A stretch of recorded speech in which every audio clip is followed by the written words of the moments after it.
I can also recognize our Director, Research and Publication, Professor Shermith.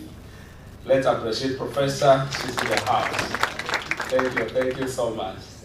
You can see Dr. Otiso, Dean, Faculty of Law, is with us in the house. Welcome, Dean. Thank you so much. There are many other deans and chairs of department, dons, so to say, lecturers are here. We can see the management, members of management. You can see members of the Faculty of Environmental Studies. Where are you? I can see you. Thank you. Members in the Faculty of Business. Can I see you? Thank you. Members in the Faculty of Agriculture. Great. We are blessed this morning to have with us a great team from Kenya Wildlife Service. I can see Lillian and the team. Let's appreciate the KWS team. Thank you so much. Welcome. We'll be sharing a lot today. We have many organizations that are already with us, and is the touring of the chief guest and the Vice Chancellor. They will be arriving shortly. I can see with us in the house is the Dean School of Nursing, Professor Lucy. You must be the one I'm noticing there. Thank you. Next to her is Professor Iredi. Thank you very much, Director Chogoria Campus. Thank you so much. We appreciate all of you. You're most welcome. We'll be starting shortly. When the chief guest arrives, this is the protocol. We're going to arise for a national anthem. So I think the team leading that should be set.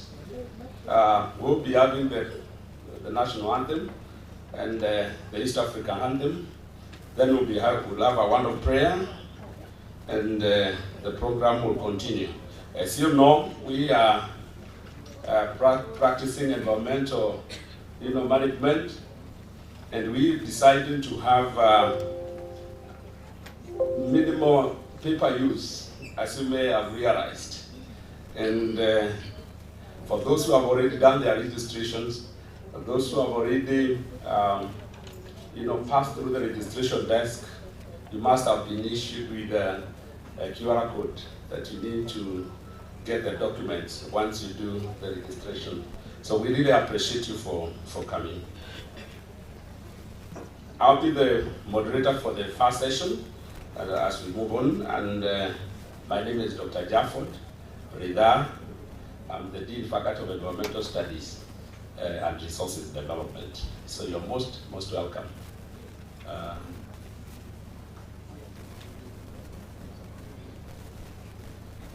So I hope you are sitting to somebody that you have not met for the last 3 days.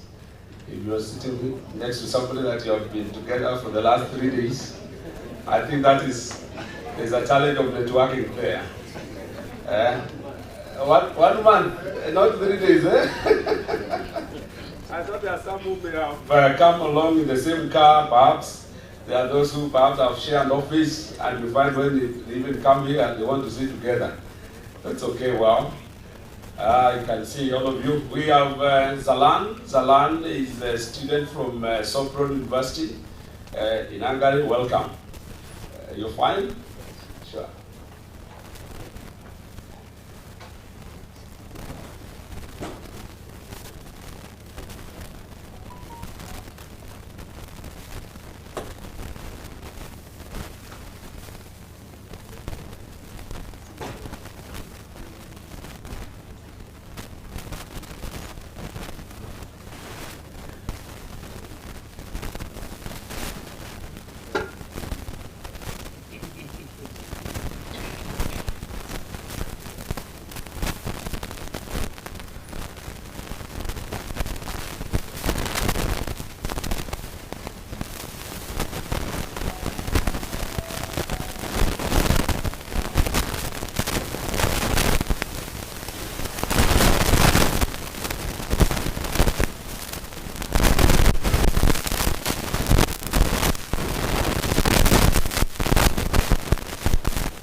postgraduate studies. Thank you so much, Professor. I recognize your presence. And everyone, you are kindly recognized. Your presence is highly recognized. This is the conference that you're having for 3 faculties of Chuka University: the Faculty of Agriculture, the Faculty of Business Studies, and the Faculty of Environmental Studies and Resources Development. We are host in this country, and the main purpose is to address not only the research perspective, but we are also concerned about the gap that exists. Welcome, the management is with us. You can be upstanding, kindly all of us. Can we be upstanding? Our Vice Chancellor and the Chief Guest. Thank you very much. Thank you very much. We can appreciate our Chief Guest and the Vice Chancellor as we get in. Let us appreciate them with a clap, kindly. Thank you, thank you, thank you, thank you. We'll have our team set and ready for the national anthem. Yes. Professor Tor, welcome. Mr. Kenana, welcome. I know the seat, we can have you happy. You're representing the CEO. Professor Goodman, you can come up. Thank you very much. Welcome, welcome. Nakost, welcome.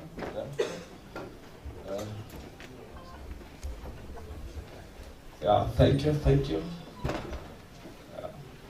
Yes, Professor Alan, just come up here, can read the Vice Chancellor. Professor Tom, welcome.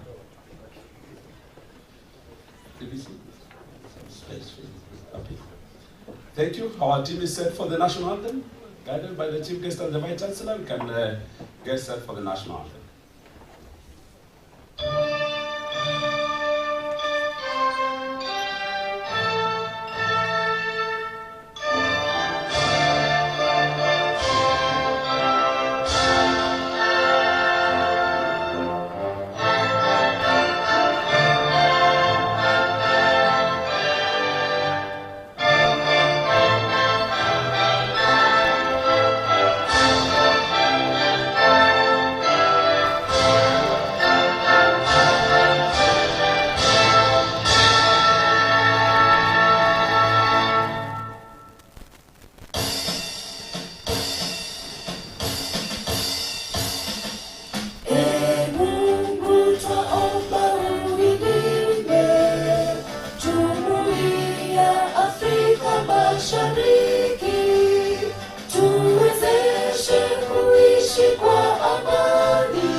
Let's pray.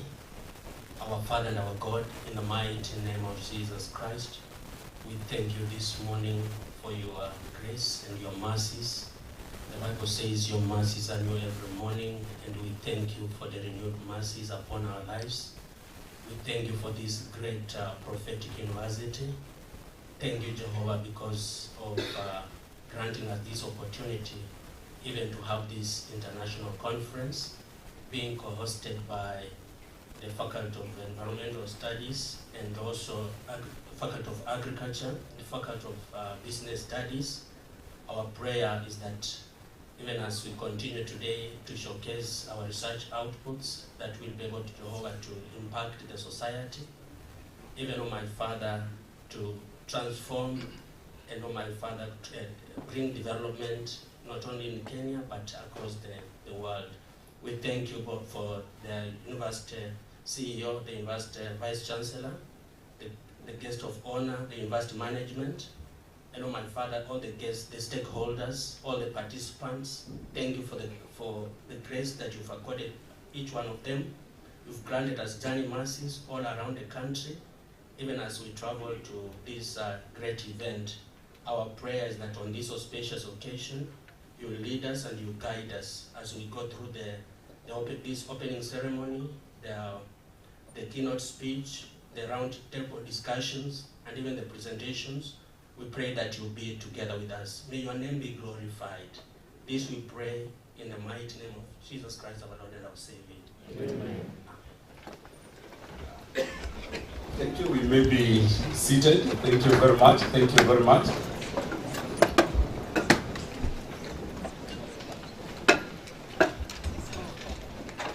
So thank you very much once again, our chief guest and the management and the guests invited, Chuka University management, the dons of the university. God is good, and all the time. Yes, and that is its nature. I once again wish to welcome all of you to this great conference. My name is Dr. Jafford Jeru Rida, the Dean, Faculty of Environmental Studies and Resources Development. At this juncture, I want to recognize those who are with us already this very morning, and I want to recognize first the host, Chuka University. I know we have others, and the Chuka University staff who are with us. And I want to request the deans who are in the house, can you be upstanding? The deans and directors, kindly. Deans and directors. Deans and directors. Thank you, thank you, thank you. Let us applaud them, let's appreciate them. Thank you for this great support. Don't be seated, kindly. Don't get seated. Chairs of department. If you are chair of department, kindly be standing also. Join the deans in upstanding. Thank you. Let's appreciate the chairman of department. Thank you very much. All the dons, kindly, can you rise? All the lecturers and professors, lecturers of Chuka University, they are here. Let's appreciate them, kindly. Thank you very much. All our students who are in the house, students, kindly rise. Thank you, thank you, thank you, thank you, thank you so much. That is Chuka University. All of us, let's give them a one loud of crowd appreciation. Thank you. We can be seated. We have guests who are with us from Kenya Wildlife Service.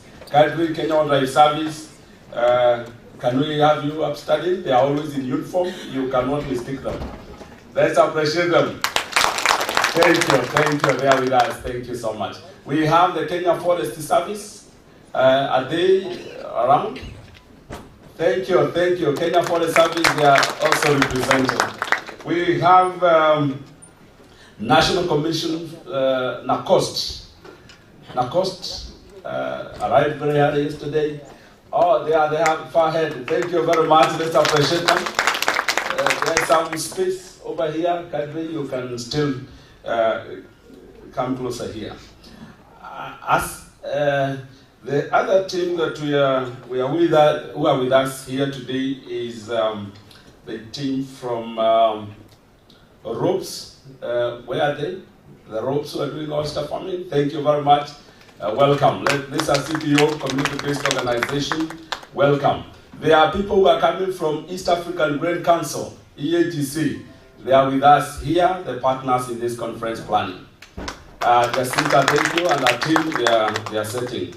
Thank you so much. We have, I know the chief guest is with us here from the Ministry of Agriculture. Those ones will be introduced shortly after. We have the NEMA, National Environmental Management Program. Are they with us? NEMA Authority. Okay, not yet. They'll be joining us shortly. KUSIPs, are they with us? We recognize you. Thank you very much. I think they'll be joining also shortly. We want to thank God so far for the guests who have arrived and those who are still joining with us in the conference. Conference runs from today until tomorrow, 13th. At this juncture, I want to welcome the Registrar, Academic Affairs, to introduce himself, give opening some remarks, and then, oh sure, as it comes, we have Kasnep. Kasnep are with us. Let's appreciate Kasnep. Thank you very much. Welcome, welcome, welcome. We have the Kenya Commercial Bank. Are they with us? Kenya Commercial Bank, yes. Thank you, manager. Welcome. We also have Equity Bank. Is Equity Bank with us already? Equity Bank? Okay, thank you. Thank you so much. These are teams that we're working very closely, and we shall be recognizing them as they come. Thank you so much. Bwana Registrar, most welcome. Let's applaud the registrars who come. Let's also appreciate our Dean, Dr. Jafford,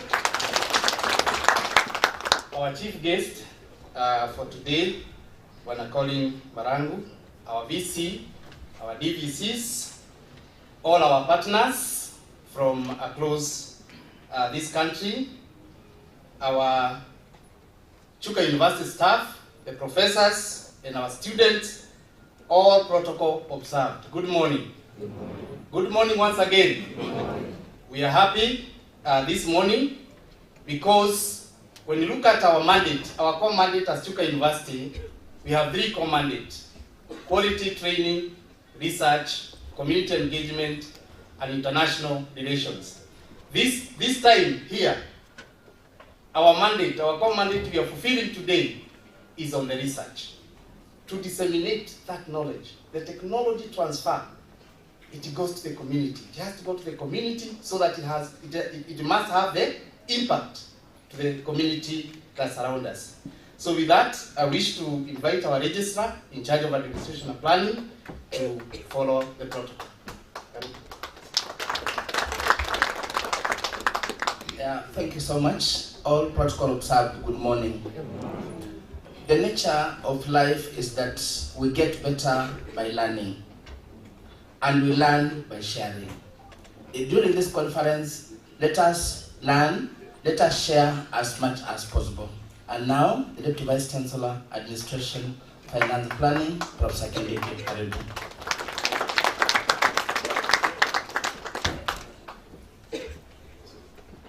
Thank you, Registrar, the Vice Chancellor, the guest of honor,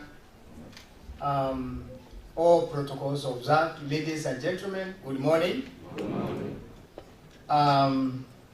We are gathered here today for a very important occasion that we are witnessing colleagues and researchers giving their best ideas to discuss together, and so that we can disseminate this to the community. And this is a very important aspect of a university life, that where researchers come together to discuss ideas about their research and how we are going to disseminate it to the community, so that the community that we serve and that we live in may also enjoy the partnership of being close to the university. Without much ado, I would like to invite my colleague, DVC Alsa, to come and give his remarks if he is ready. He is consulting, so I can continue. No way.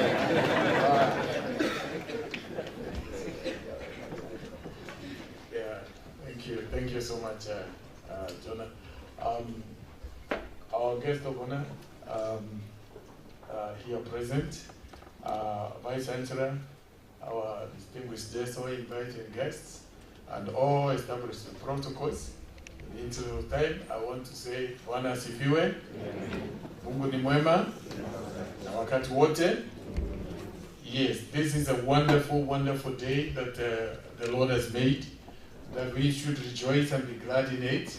And I pray that everybody will be glad and joyful, because this is the spirit prophesied to reign over Chuka University. In 1951, Jerusalem Kanyo prophesied that this will be a mountain of education, where birds will come from all over the world, come and perch, eat the fruits thereof, and they will fly back to their sources happily. So my hope and desire and prayer is that every one of you will be happy, enjoy himself as we interact here together in Chuka University. And when you go back with a good message that that is a joyful place and your desire to come back again. Shortly, I want to appreciate that all of us have come, gathered together in the order of fulfilling the mandate of a university, and this is wonderful. when this dream came and a thought was brought into our minds in Chuka University to gather people or other scholars, stakeholders, policymakers, academicians, researchers, and also students in the areas of agriculture, environment, natural resource management, as well as business, and bring them together so that we can discuss how do we proceed from here. This dream was one day nurtured, we prayed about it, and God has answered us. When I look at you, I just say, thank you, God. Conference tuko nayo ama hatuna? Tuko nayo ama hatuna? I can see we have it. And to me, I am very fulfilled to see you all here. We are here to answer 4 questions. Where are we? In your own sector, whatever you do, where are we? Whether it's in academics, whether it's anywhere, where are we? How did we get here?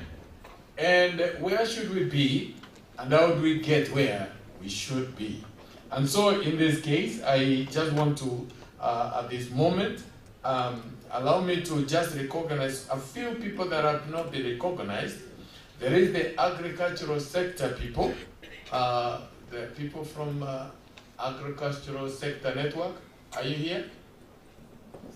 Yes, thank you. They are there. We give them a clap. There is a Let's Go Travel. They're here represented by Alan. Oh yeah, is there. We have our partners from Sonzo team kindly. Yes, we have them there. And then Suprom University, they are here also. Where are you? Yes, Karibu Sana. All the way from Hungary. We thank God. Karibu Sana. And now it is my humble duty to invite our Vice Chancellor to come here and grace this occasion. Karibu Sana, Professor.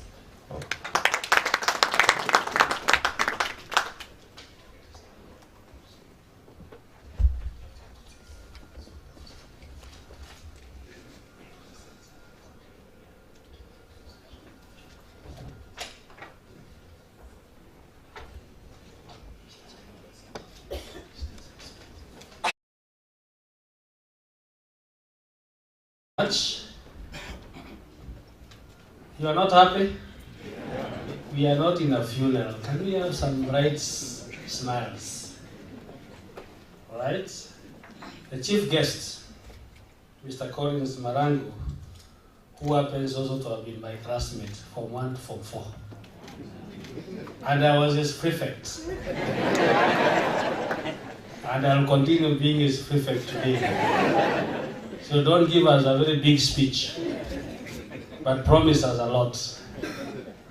Then all other partners, allow me to use all other partners because they are here. We have a Commission for University Education.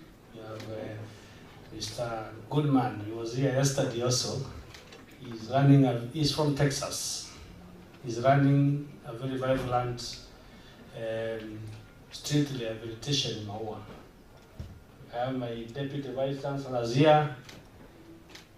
Go Travel, Alan, welcome back. On behalf of Dr. Kanga, KWS, we have Mr. Kenan. And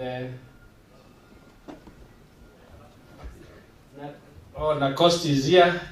So, and my management, all guests, lecturers, and all participants of the workshop, good morning. Good morning. Mine, first of all, allow me to recognize those that have made this day possible. They have come for us. We start with the Ministry of Agriculture. You have supported us heavily. It's the first time a ministry has been able to give us 400,000. So we should be able to clap for that. We have NRF. Can you clap for them?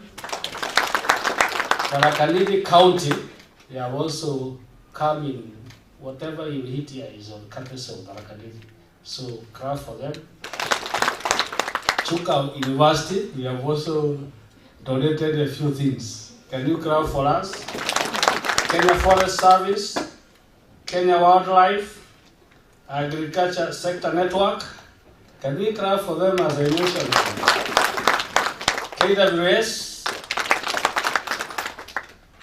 We have KCB Bank. We have Equity Bank. We have Biodiversity International, CIT, for them, TELAM, East African Grain Council, AVSI, Eagles Chuka Self-Help Group. My eyes have become old. There is one can you DBC come and tell me what this one is? You have put a very small dot there. This is the cost. You see now? And go and tell Prof we are thanking you. Can we clap for them? Allow me to recognize also a special group that has come in a very, very strong statement. I've worked with colleagues from the ministry. We have executed a project for 4 years, and we are going to execute another one for 4 years, led by Dr. Rungao and Mother and the others. Can you stand up? Whoever from the ministry, KSAP and the Food System Resilience Projects. We are being coordinated nationally. I would like each of them to just mention their name, starting with Dr. Mother. Good morning. Good morning. Gilbert Mother, State He leads, is the director of agribusiness. So whoever does agribusiness, don't let Mother run away without you have taken his number. And I'm Charles Lungaho from the Food Systems Resilience Project. He is coordinating us. There is some, he'll talk about, there's some applications going on, isn't it? We'll sort them out. I'll be chairing, but I will not favor you. Charles Musweti. Good morning all. I'm Charles Musweti. I head the Youth in Agriculture Unit. Dean Agriculture, use him a lot to come and talk to your youth. And we have a problem of youth choosing agriculture, isn't it? Please have him and he is going to help you. Next. Good morning. I'm Elizabeth Wende, an agricultural engineer at the Agriculture Technology Development Center. I'm also a youth leader in a youth network in food systems. Thank you. Yeah, can we clap for them? And allow me to introduce you myself on that one. I'm now the one who will be chairing the long-term training of that project, isn't it? We have developed some items, we have thrown them for competition national, isn't it? Please, if you want to do a master's or PhD in areas that will stabilize our food systems in Kenya, apply. Thank you very much. We have also CASNEP in the house. They also came in handy to support this program. I want to run a very quick, now some quick remarks from some of the representatives. And there's a way we agreed, isn't it? I hope you have captured them the way we agreed. The one that you said will start, please come here and give your remarks. Because now, my DVC did get it right there. So whoever we said will start from the boardroom, please come.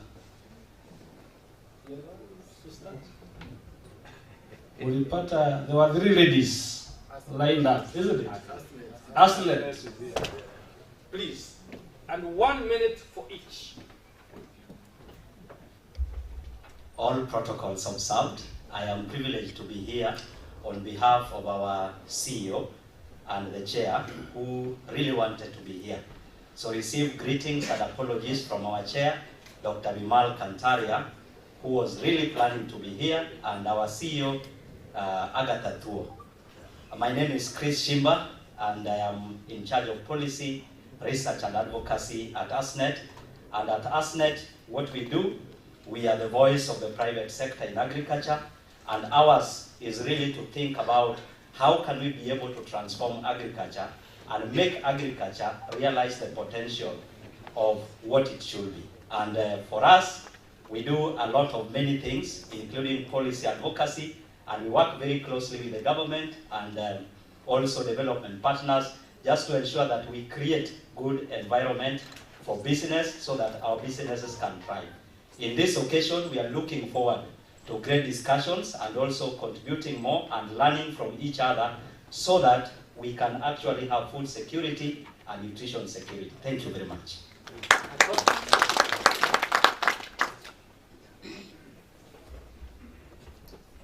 Yeah, all protocols observed.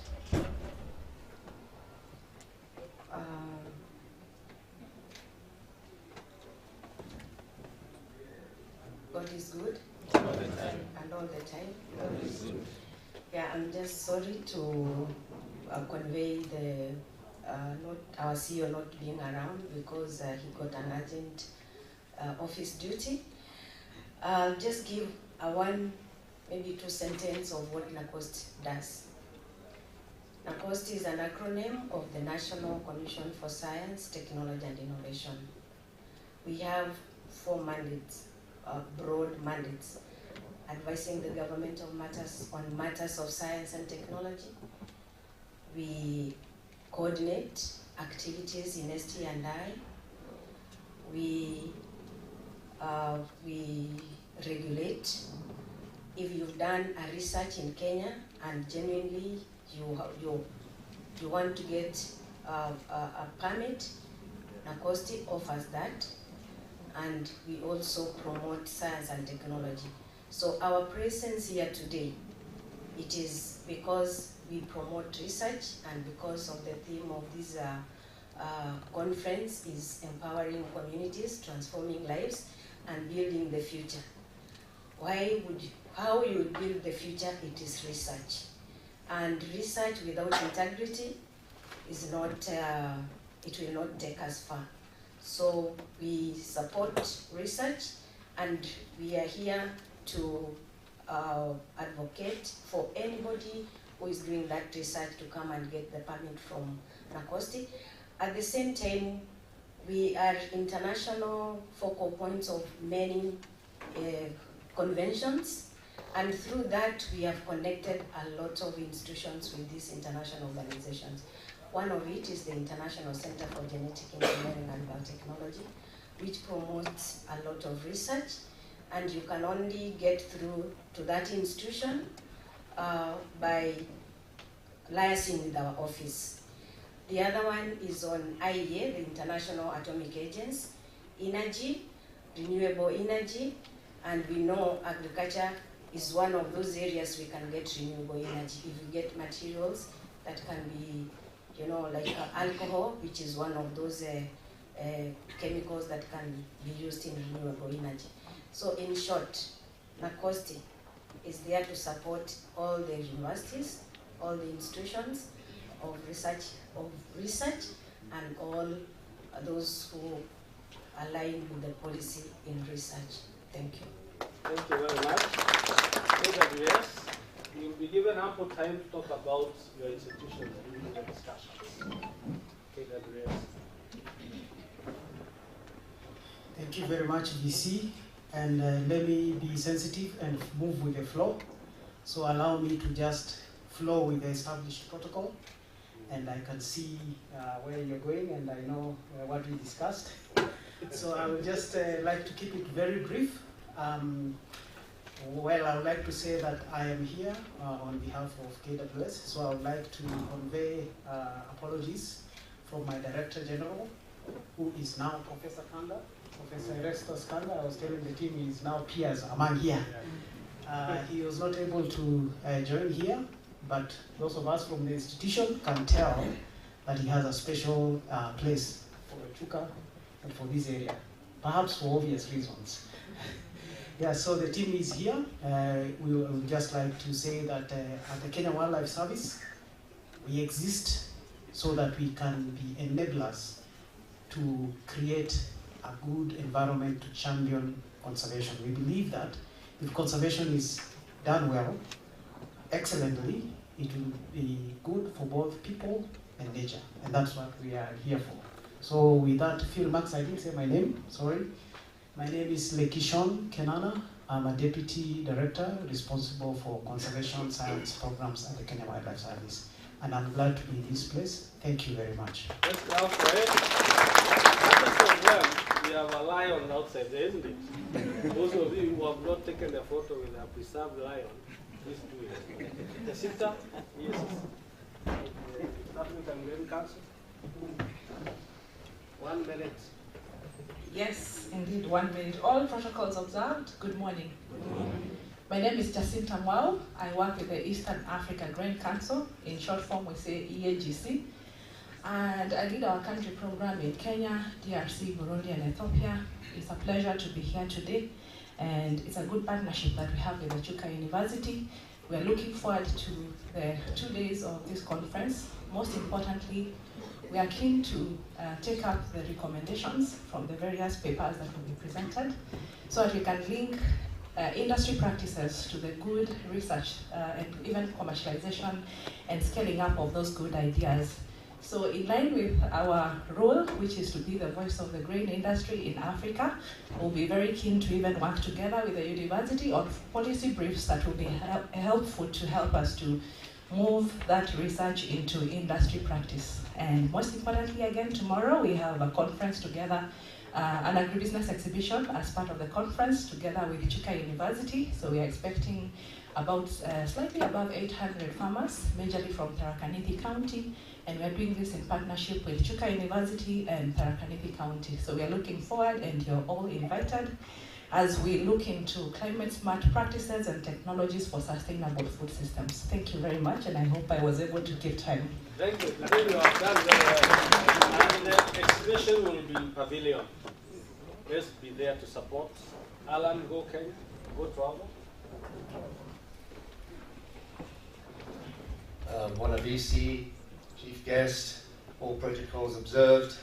I'm glad to be here. I've been to Chuka a few times, and my team has been here a few times, talking largely to the students largely about sustainable travel and tourism. And if it wasn't for KWS and the team here, we wouldn't be here either, really, because we sell tourism and we sell travel. So we'll talk more later, but thank you, and let's have a good conference. Yeah, very good. And we have talk. Yes. Come in. Commission for University Education. Try to beat it. Our chief guest, VC, all protocol observed. Good morning. Good morning. I'm very delighted to be here this morning to represent our CEO, Professor Mike Kuria, who didn't make it here today because of other engagements.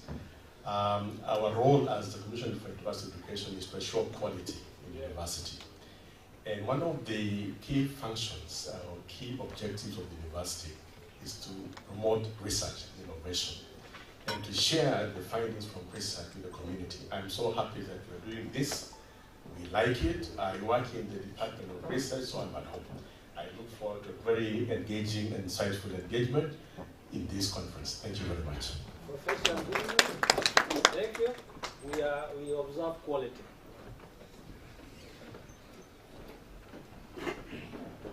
Good morning. All protocols observed. I'm Professor Michael Goodman from the University of Texas Medical Branch, and also the Executive Director, International Director for SOZO International, where we have been working to develop a model, a flourishing community model, to build community engagement around all sectors, including climate adaptation, water governance, food production.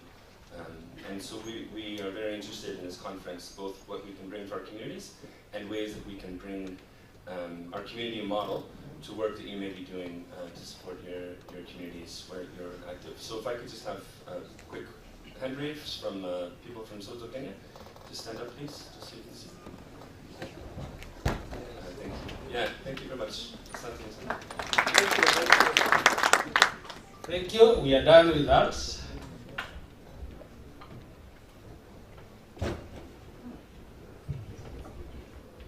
Millennium Water, where are you?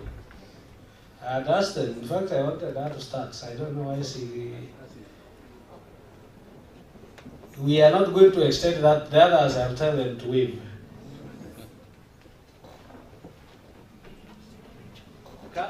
If you are ready, you just be here next. 1 minute each. All protocols observed. Good morning. Yeah, my name is Pauline Cherunia. I work for Millennium Water Alliance, which is an NGO that works in the water space. And today I come to engage with all of you regarding the role of water as an enabler in the green economy. And coming from also an NGO perspective, I hope to exchange about the way the NGO field is changing and the increasing role of the private sector in development in our own country. So I look forward to all the engagements. Thank you very much.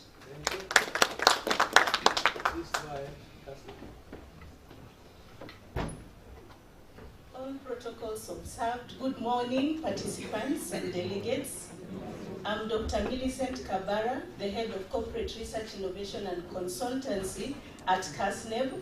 And first of all, I'd like to convey the apologies of our CEO and greetings because he was not able to make it, but he still insisted that we had to be here.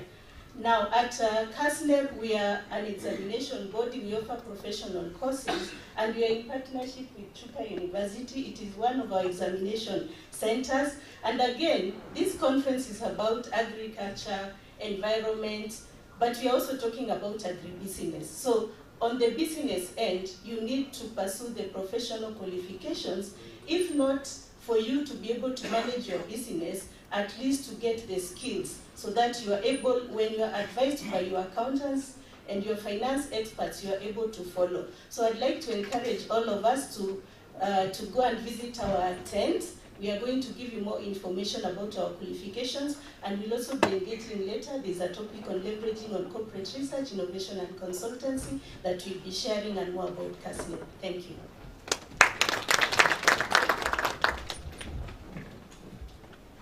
Thank you. KFS, wherever you are now, you have to wave. Where are you? You are very near, you can come forward.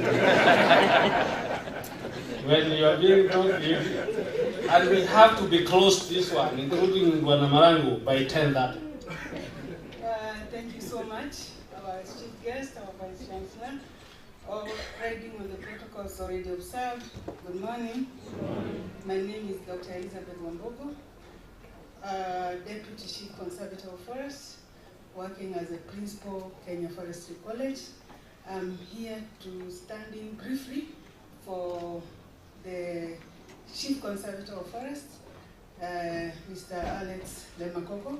He was ready to come, and something happened because he's engaged. Even a senior deputy was just dispatched to come and join us, but he called me and said, I stand in until he comes, so you are going to see many of us. So on behalf of Kenya Forest Service and on my own behalf, we are happy to be here. Kenya Forest Service, we are championing the 15 billion tree growing, and we are here to request all of us to partner with us, even with Chuka University, because we cannot do it alone. As the college, we love Chuka University because we are the factory making part of your students here. So we'll be talking a lot. Thank you so much. Thank you. Chuka, that is what we are. We are partners. Can we clap for them? 3 hearty claps for finding time to come here and investing in their own time and that of the organizations and their own energy. 1, 2, 3. Funga. Fungua ndio wakuja tena. Asante sana. Thank you very much. Mine is now to give my remark and invite the chief guest. And my remarks are very simple. I am a farmer. If the problem I have as a farmer cannot find solutions with the people who are here, then we should not start the workshop. That's as clear as that, isn't it? For example, why can't we, my classmates, you are today, God has put you in the Ministry of Agriculture. Why can't you have a sustainable framework of the national government involving itself in research that is solution-oriented to the Wajiko? One, if you went to Scandinavian countries, to Germany, the Germany Research Foundation, what we call DFG, and I'm now speaking to the cost, they're your policymakers. They usually fund research in a huge way that is answering the questions that the farmers bring to them. These issues of NRF funding surveys, you'll use money, there will be questionnaires manufactured in a tree, and there will be never solutions in this country. Let us sit, and I'm happy today when I live here, I will be sitting in the Ministry of Agriculture, the livestock sector. They have called me so that we can talk about the research agenda of the country on livestock. That is what should be driving funding, so that you sit together and say this is the problems that are existing. Can we concentrate huge money to solve this issue? And the farmers, we even announce to them, it has come. The solution is here from the researchers. It has come. The counties can extend it, isn't it? Because that is what they are. Their mandate is extension, isn't it? It is devolved now, isn't it?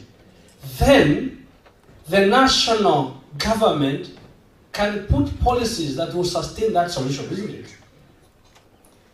The business people can commercialize agriculture, isn't it? As partners. And again, the scientists, we should also stop doing research for yourself. When you write a proposal, the end game should be the driving factor. That is the solution you are giving to the Wanjiku, isn't it?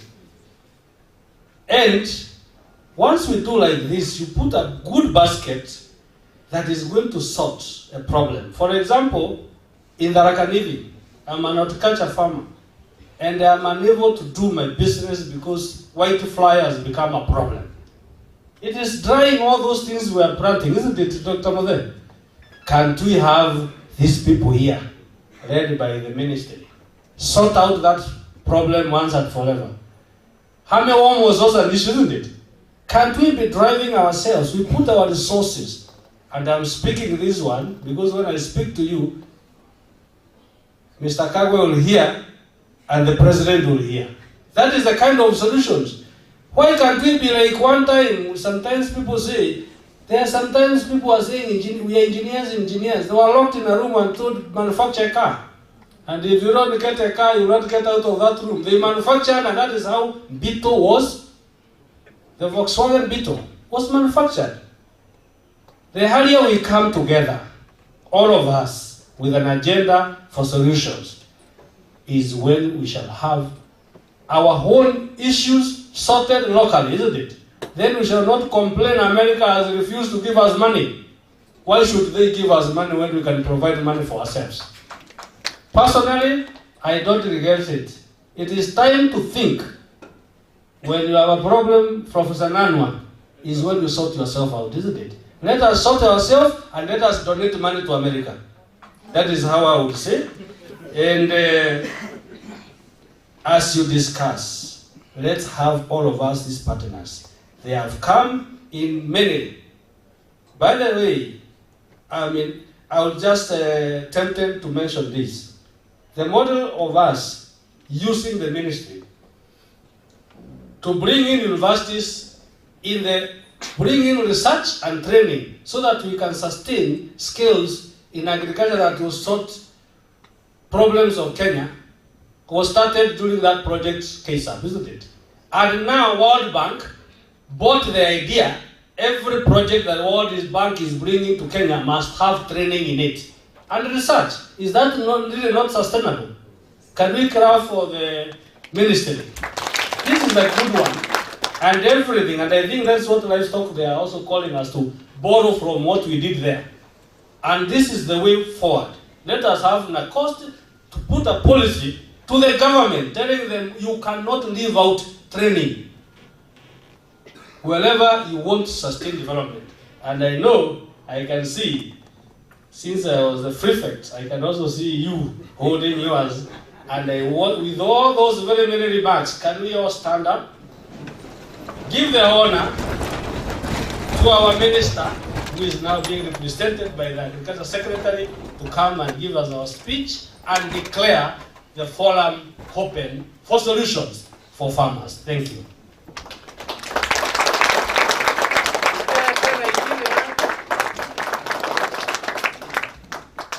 Visitors, thanks so much, our VC. That is how we used to whip us when we was a class prefect. We used to wake up at 4, and if by any chance you are not able to wake up, you will ensure that you are grown up of that class. And the result of that was, we were 42. Yes. All of us got the distinction 1. Effort, and I'm happy to be part of this thinking. So I'm here to represent my CS, that is Senator Mutai Kagwe. He really wanted to be part of this gathering because of the theme of this conference. But as you have heard from other colleagues, the CEOs were not able to make it to this place because of an urgent meeting. They were called by their boss. So because of that, they could not make it. Before I read the speech, I want the team I came with to stand up. There's something I want to say about these people so that you make use of them when they are here for this case. There, Charles, and my digital girl stand up. Yeah. Dr. Mode is heading a unit in the ministry dealing with climate smart agricultural technologies. Have you heard what I've said? Climate is smart. Climate is changing, so he's having those technologies. Yes. Charles, you can have a seat. Charles and the VC here, through a program we are calling FSRP, that is Food System Resilience Program, they are having some scholarship. It was in the papers. Yes. People are, if you did not see it, I think it was closed. It is closed on 5th. It closed. Now we are doing the analysis. On the 21st. And if you are lucky to get it, master's and PhD, you get full scholarship. Are you getting it? And I want to encourage you, when you are thinking of it, think of climate smart, something which is able to solve the challenges of our see it. The other one is also called the Charles on Sweat. He is dealing with youth in agriculture.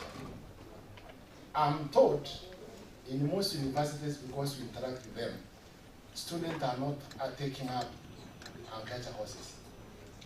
And the question to ask ourselves is why? And engage him. He has more than, how many networks? Is it 2,000 or plus networks worldwide? Are you getting what I'm saying?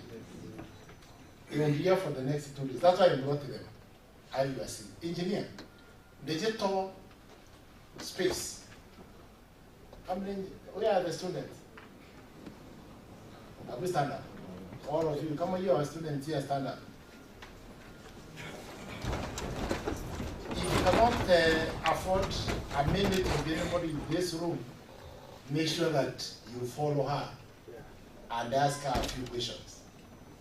You can benefit, you can get something which can make your life a bit different. She's doing a lot of digitalization of our agriculture, because I'm sure you have heard of a system, you may have your seat. You have heard of a system we are calling Kiangis, that is a Kenya Integrated Agricultural Management System, whereby you want to integrate all these things you are doing, you are saying so in one platform. She's in that team. Having said that, my name is Collins Michelle Marango. I'm the Agriculture Secretary, but today don't see Michelle, see Senator Motai Kagwe. Remember during COVID, they all used to speak. He is the one speaking here now. So, I will also not go through all that long list of the protocols. I want to go straight to his speech. It is a honor and a profound responsibility to stand before you today at the Chuka University Conference on Climate Change, Agriculture, Environment, and the natural resources. I extend my heartfelt gratitude to the university, administration, organizers, and all of you for being here to engage in what is undoubtedly one of the most pressing issues of our time. This conference themed Inspiring Research and Policy, Environment, Agro-system, Climate Change, and Nature-Based Solution for Resilience and Sustainable Agriculture and Development resonated deeply with Kenya's vision for a sustainable future. It is a vision where agriculture thrives in harmony with nature and the communities are resilient to the shocks of the changing climate. Climate change is no longer a distant threat. It is here, and its impacts are felt across our farms, forests, and water systems. The stake could be higher in Kenya, where agriculture contributes 33% of our GDP and support over 70% of our rural population. We are witnessing stark reality, extreme weather conditions, unpredictable rainfall patterns, prolonged droughts, and pest invasion are no longer mere focus. I want to imagine that we are aware of a few pests which have really invaded this country. Those who come close to, near Moya, last year we experienced an outbreak of rats which were eating on our rice. We also experienced an outsurge of snail, golden apple snails, which were also feeding on rice. We had also an outbreak of philosophy Suzuki. That's a mold, and also the papaya mealbag on our apples, on our papayas. All these compound and make our agriculture very unpredictable, and these are not just environmental challenges, they are also affecting our farmers economically, socially, and also threatening their livelihood. As an agriculture sector, the team here today, I'm informed they will be able to come up or to discuss issues related to these, some of these challenges.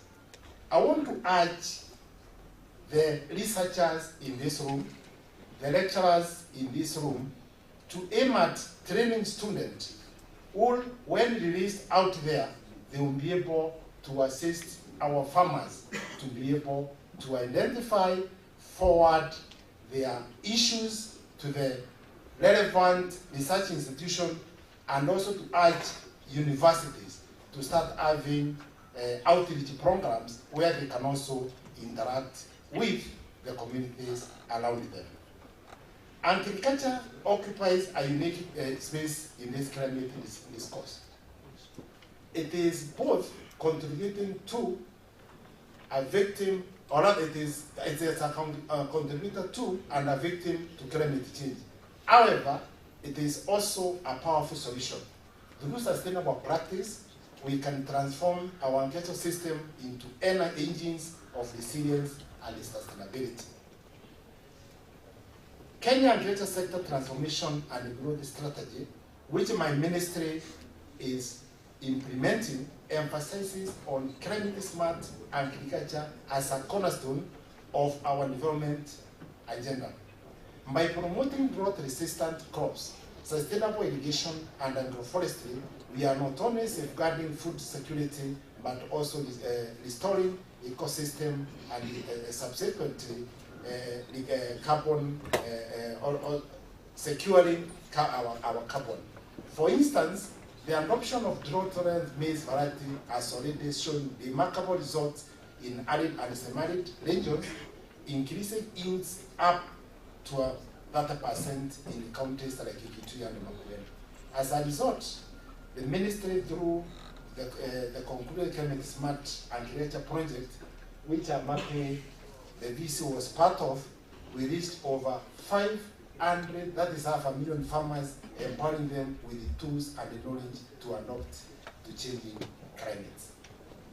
The theme of this conference lightly highlights nature-based solutions as a pathway to resilience, and we need to come up with way forwards of coming up with subsequent conferences.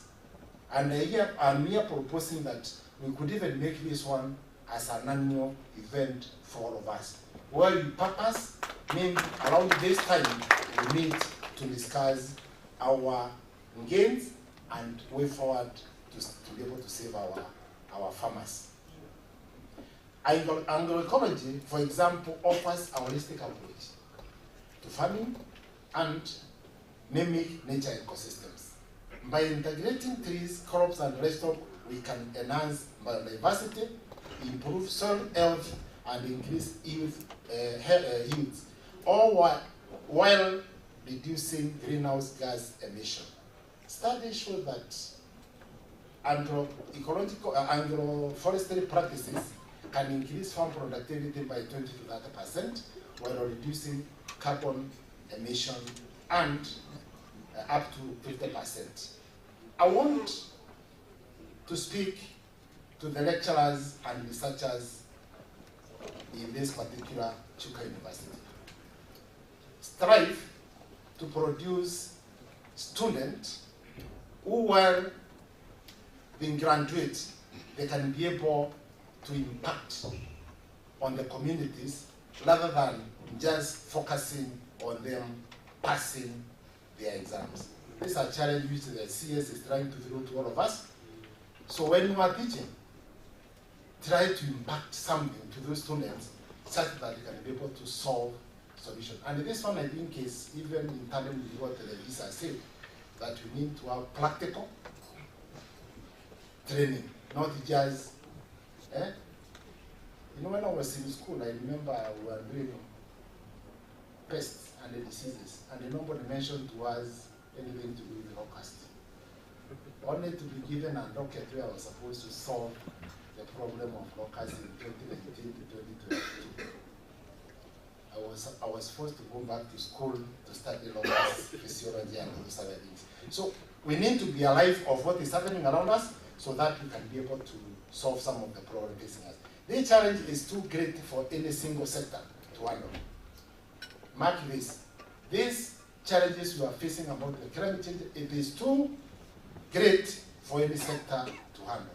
Thus, we must collaborate across the discipline and the sectors from government, academia, civil society, and the private sector. And events such as this conference are vital for fostering dialogue among all stakeholders so that we can come up with a practical solution. Education and the training programs should be developed to equip our youth. Judges, we need to think about them seriously. And today, students, or rather the students here today, you are the leaders of tomorrow. But I want to change this narrative. Rather, me personally, I like changing this narrative to tell them you are the leaders today. So you need to do what you know is right now, which you think can be able to assist the community around you. Start today, not in the future. Chuka University, with its focus on innovation and sustainability, is a shining example of how academia can drive change. Your research on drought resilience crop, renewable energy, and sustainable land management is invaluable, and I urge you to continue pushing the boundaries of knowledge and to collaborate closely with the farmers, policymakers, and the private sector to ensure that your findings translate into real-world impact. On the policy front, Kenya is committed to creating an enabling environment for sustainable development, and my ministry has a directorate on policy which try to always come up with research policies which are out to address the issues which are emanating from the communities. So our National Climate Change Action Plan, development of 2013, the Climate Change Act of 2016, the Climate Smart Agriculture Strategy 2017 to 2026, and recently the Agroecological Strategy for Sustainable Food System are among the strategies my ministry has developed in the recent past. However, policies alone are not enough. We must ensure that they are implemented effectively with adequate funding and community involvement. Through programs aimed at improving access to credit, insurance, and market for small orders, this one will make them be able to achieve their respective goals. For example, the adoption of the index-based crop insurance has already benefited over 200,000 farmers, reducing their vulnerability to climate shock.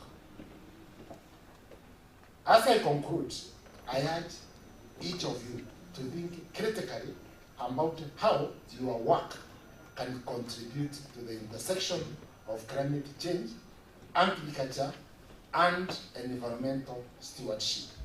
Let us harness the vast knowledge and creativity in this room to forge solutions that inspire sustainable practice and are rooted in scientific evidence. Together, we can lead the way towards an agriculture sector that not only withstand the challenges posed by the climate change, but thrives in the face of adversity. We all owe it to our farmers, our communities, and the future generation to take decision action now. Let us not mourn as others are mourning about the climate change. We need to come up with a solution. Thank you, Chuka University, for hosting this critical dialogue. May this conference inspire us all to take bold, collective action to resilience and sustainable development as an aim. Now it is my singular honor to officially now declare this conference officially.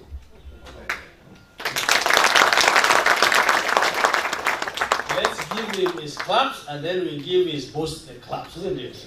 Let's give my classmates a very hearty clap so that he can be coming by and giving us money for research. Let's clap for him.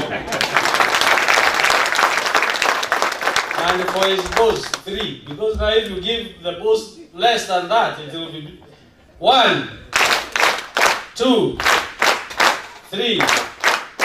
When you go back, give our sincere thanks to your boss. I'll do it shaking his hand. All right, thank you very much. And now I know we started a little bit late, so there will be a loud table discussion for the benefit of this audience. Then we go for tea, and we shall do the photo when we are there. We have to catch up with the time. So Professor Nuru, all of us in the dignitaries, we step back, give us the seats, and then we will be told who are the people who will be having the discussion. Thank you. Thank you, Vice Chancellor. We will reorganize ourselves because of time. I will request, before you go, because some of you will remain, allow me to read who is reading. Others, you'll be there. Yes, yeah, and the VC. You don't run. Tor will be there, Tonto will be there, Alan kindly remain there, and I will end a few. Colleagues, allow me to spell out. Badamude, we would request that we have Charles Rosweti come over here. We'll also have Gilbert Timothy and the Gen Z Elizabeth Mwende. Tafadhali karibu pande hii.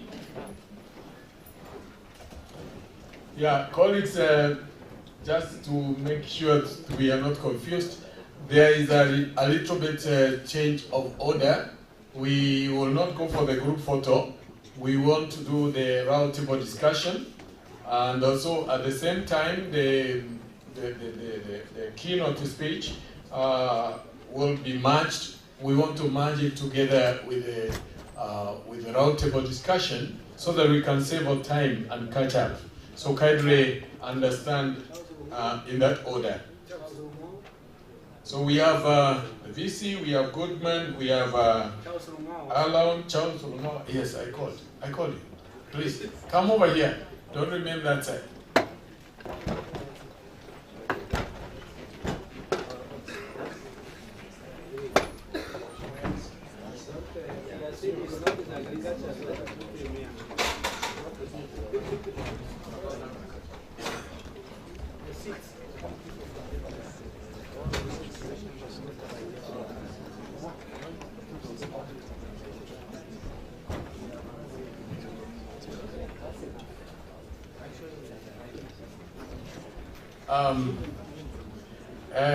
Fellow colleagues, allow me to clarify, this session is not specifically about agriculture, but agriculture is one of the target of the discussion.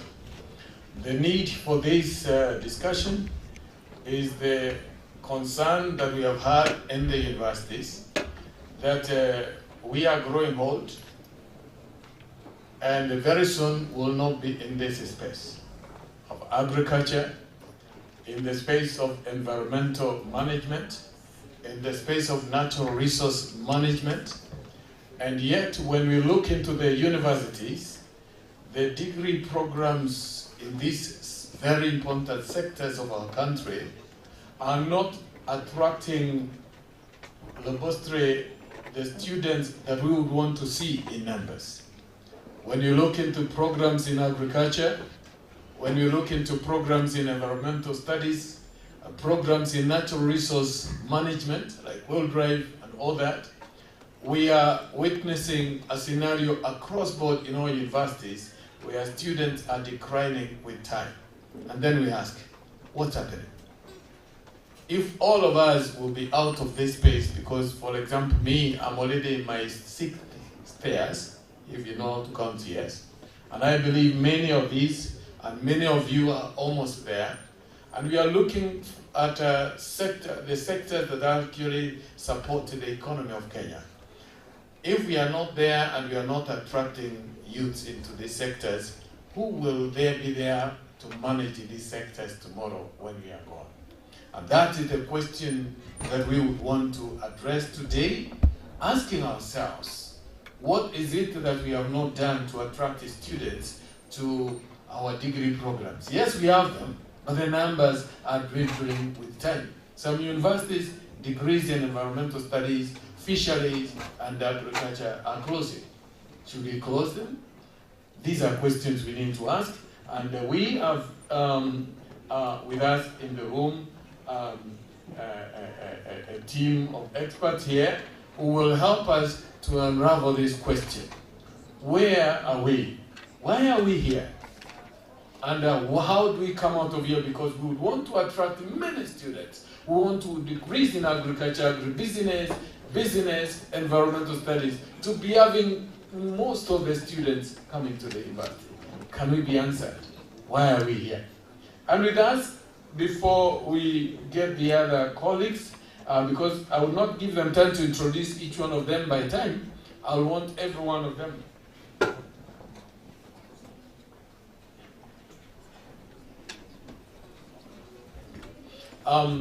Therefore, I will not give them to introduce themselves in turns, but I will go straight to each one of them in the interest of time. They will be saying their names and proceed just a few to address this question, just a few minutes. But because Professor Toll was the one to address this with a keynote speech, I know he prepared quite much.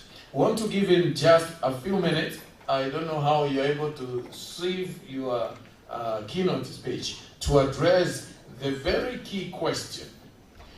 What is the future for agriculture, business, and environmental and natural resources studies in higher education in Kenya? When you look at it, where are we going? Because you are, at least we are lucky you are the Director of Data and Research at the Commission on University Education. Help us to know, why are we here and how do we come out of here? Welcome. Thank you very much, Professor Duru. All protocol observed again. As you heard at the beginning, I work for the Commission for University Education. And what the chair of session has asked is a pertinent question. And I'll speak from the position of the data that we have. Currently, we have a total of 13,322 students who are enrolled in various agricultural programs in the universities. Allow me to also give you some data that we currently have 79 universities in Kenya. Out of that, we have 35 public that are chartered and 28 that are private chartered. The others are at various levels of being chartered. A good number operating under letters of interim authority. So the question that we have before us is why is the enrollment in agriculture and allied fields declining? That is the question that we have before us. If further to that, you'll also find that of the universities in our country that was leading in terms of producing graduates in agriculture, are almost having it difficult to attract students. And I'll give you 2 or 3 examples. The other day I was in the University of Eldoret, and that was the concern that they don't have numbers. Yet they have the staff, they have the personnel in those fields, but they don't have numbers. So what they are trying to do, and maybe we shall talk about this later, is what opportunities do we have to turn that around? Chair, can I stand? You know, I'm a teacher, and I don't like sitting down when I'm talking. Allow me to be maybe close to the ear so that I can explain it better. The issues we have here is that we are having a scenario where the youth have no interest in pursuing courses in agriculture.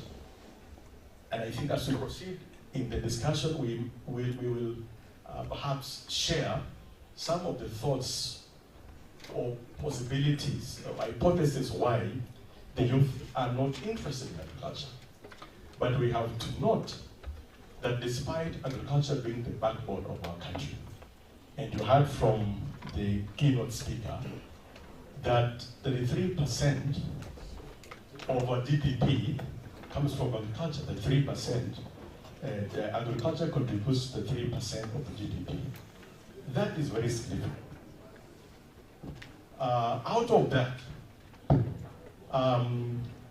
agriculture supports 70% of the population. It's supporting livelihoods in our country up to 70%. So you can see the disconnect that here we have agriculture being the backbone of our country. It is supporting 70% of the population. But we are not seeing a situation where there is continuity, there is growth, there's adaptation, there is resilience. Now, agriculture is tied to climate change adaptation and resilience, and the natural resources and environmental conservation. So, looking at that status, the question we have is, where are we? Where we are now is that we're in a very bad situation. It is actually, somebody was saying, agriculture is in the high dependency unit in the country, HDP, HDU. If we don't turn that around, we shall soon be in ICU. And it is you and myself. I had the Vice Chancellor saying that he's a farmer. I'm also a farmer of some sort. I do dairy farming a little bit, but very poorly. But I have an interest in beekeeping. I produce honey. I produce honey that I sell in a very informal way. I have about 20 beehives. Out of those beehives, about 15 have been occupied or colonized by bees. But we have challenges sometimes when we harvest. Sometimes when we have a good harvest, we lack the market to sell the honey. And it remains in our homes for quite some time. But I know most of us have produced some products from a grape that you can't sell it. But that's another different story altogether.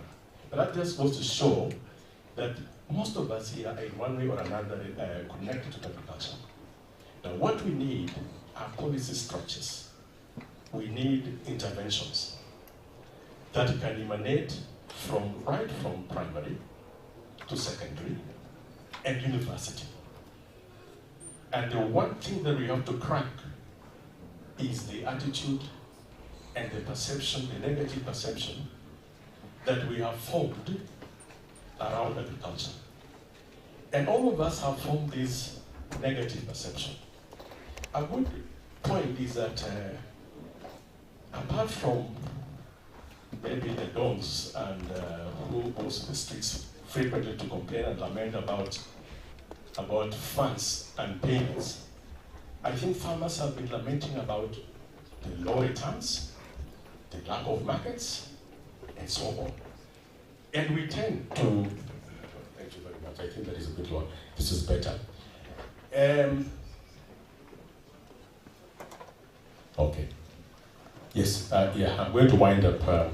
If I'm not controlled, I run the risk of shooting. But the point that I want to make here is that we have, all of us beginning from the top, have to make a contribution to address the attitude. You will find that most of the media, the optics that come about agriculture is that it is for the old people, it is for the poor. You'll see a very poor coffee farmer, miserable tea farmer, miserable vegetable farmer being depicted. What kind of message are we sending to the youth if we are depicting people involved in agriculture in a very poor state? It must come from the optics we send out. And all of us have an opportunity to turn that around. I'll stop there. We will engage further. Thank you very much. Let us give Professor some clap. Yes, thank you. Sorry that we have to stop you. You know, Professor talk for 3 hours non-stop, so if you don't control them, they will keep talking and talking. And that is well. Now, we need to be told why by our youth, Gen Zs. Elizabeth, our concern is, as a youth, why do you think your colleague Gen Zs are not interested to join programs in agriculture, environment, and natural resources. What is the program? Right. Take 5 minutes and tell us. Yeah, you can give those assistants. Thank you for giving me the floor. Good morning once again. Yeah, it's been an interesting time listening to the previous speaker. And for sure I can attest, even for myself, I did not want to get into agriculture. I wanted to be a doctor or a lawyer, something that was more prestigious, what we see in the society as having more money. Because when we as the youth look at the people practicing agriculture around us when we were younger, it's only that now that times are changing a bit slightly. But what we could associate agriculture was that it was a poor man's activity. We did not see our parents having much money out of agriculture. So that is one. And another thing is that there's lack of exposure among the youth and negative socialization, whereby we see that most young people do not have exposure on agricultural activities from a young age, whether it's through their peers or their family. But I'm happy to see that the government, through the Ministry of Agriculture, is making efforts towards school gardening activities and home gardening activities as well, which is now starting to change that narrative.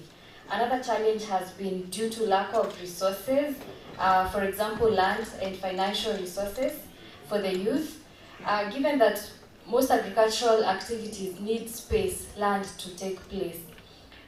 Most youths do not have access to such. This can inhibit what they would have wanted to do. The same case goes to finance. We are unable to raise the capital that is required, and also accessing credit facilities for the youth is a challenge, given that we may not raise the collateral that is required. Also, there is the lack of technical capacity and knowledge on the part of the youth on some of the things that they can do. For example, agro-processing and value addition. This is a very big challenge for young people, especially between the ages of 24 to 35. I may also want to highlight something that I've seen working to some small extent at the moment. There's a government initiative through the Ministry of Agriculture, the Agriculture Technology Development Center, which trains farmers and SMEs on agro-processing and value addition. You're trained and you're also incubated for a period of 6 months, where you're trained on product development. So this is my call to the young people in the room. If any of us would want to take advantage of such an initiative, please let's have a conversation after this. There has also been limited access to information and market access. For sure, knowledge is power. If you do not have information of where you can even get these kinds of resources and opportunities, you may not go far. Let me highlight an avenue that young people can leverage on in the place of addressing this challenge of lack of access. There is the World Food Forum National Chapter for Kenya. This is a platform that brings together young people. Yes, so this is a platform that brings together young people in order to bring their collective voice and also engage with other stakeholders, such as the government and the UN system and the private sector. And I would highly encourage the young people around us to take advantage of such an avenue, so that we can access information of opportunities that are coming up, whether it's engaging with investors for ideas that we have, and also government and UN opportunities. We would engage further, as we will also be highlighting on policy recommendations that would help the youth to engage more in the agricultural sector. Thank you. Thank you. Now I want to invite the Vice Chancellor a representative of the university to tell us what is the experience in the It's good in leadership forums. It's good to just stick to your question, because others will also answer the same question. Mine is the situation in the university is pathetic. The youth have refused to choose agriculture and the related. We are forced even to merge them. We are merging them into one program. We used to have segregated programs. Now they don't attract. You cannot have whole contingents of professors teaching 5 students, 3 students. We need an urgent solution. From the university, we have advanced this problem as the Vice Chancellors who are involved, and we have asked the government to give them affirmative action so that the student who chooses agriculture is funded the highest. And this was taken last year. So the government has heard our cry as universities. We expect that one to be there. I attended a forum where somebody asked, when you bring this kind of booklets, you know, we try to get money from donors, yes. Charles, you remember I was saying that one when we had a conference in 2021. When you put a booklet of a very poor person in an agriculture, you know, we will be having a booklet here. What did you normally see? Poor people struggling in those photos. Do you expect our Gen Zs to choose those kind of courses? Please, let there be a policy. Our old men, they stick with their titles until Jijadrofas will start going back. They don't give Gen Zs land, isn't it? Let there be policy. Let there be incentives. That is what the university said. Thank you. Great. We give the Vice Chancellor a cloud of applause. Suggestion Makasirika amesema vizuri. Yeah, we will wish now to listen to people from the sectors, especially those dealing with the society. What is the society saying? Goodman, this is your opportunity to tell us in 2 minutes. 1 minute. Don't give. Okay, 1. Okay, you have heard. From the population, from the floor, you have 1 minute to tell us what we do to ensure that the society supplies us these students into these degrees. Yeah, thank you. Yeah, that's a great question, how society provides students and the demands for academic programming.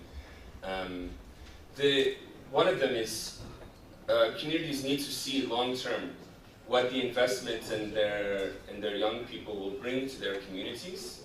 And so since 70% of the agriculture, 70% of people in rural Kenya depend on agricultural income, if the demand from communities, from families who are supporting and connecting with students who are coming is driving those students to bring back to their villages something that is useful and helpful, then it seems that there would be a lineup, that there would be more demand from communities to their students who they're so proud of to go to university, to come back and bring something immediately useful and useful into the future, which is adapting to the food systems under climate change.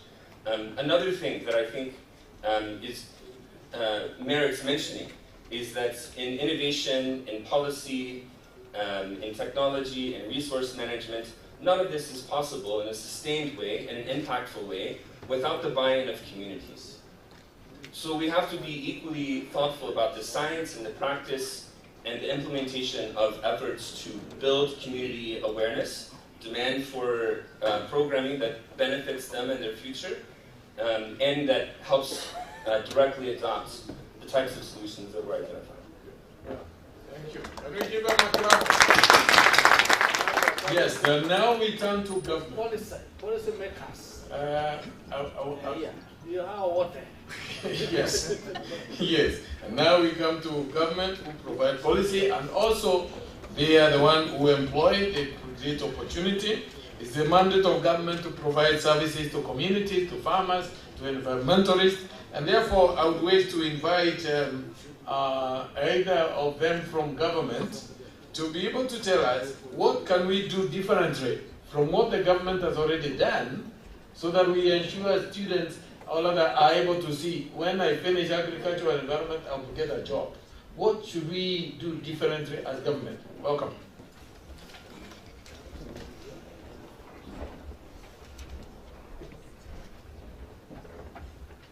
Now, from our end, I think providing scholarships to agriculture students is a good way of making them, pursue that element. We are giving them at postgraduate levels, but that we hope is an incentive for people who are undergraduates. They will join as undergraduates, then come and do their postgraduates. So one of the things that we are doing is that of the giving of the scholarship. And I mentioned the Food Systems Resilience Project. We have a full 179 scholarships that we are offering, and they are all fully funded. So we hope that is one approach that will be able to attract the youth to get into agriculture. Thank you.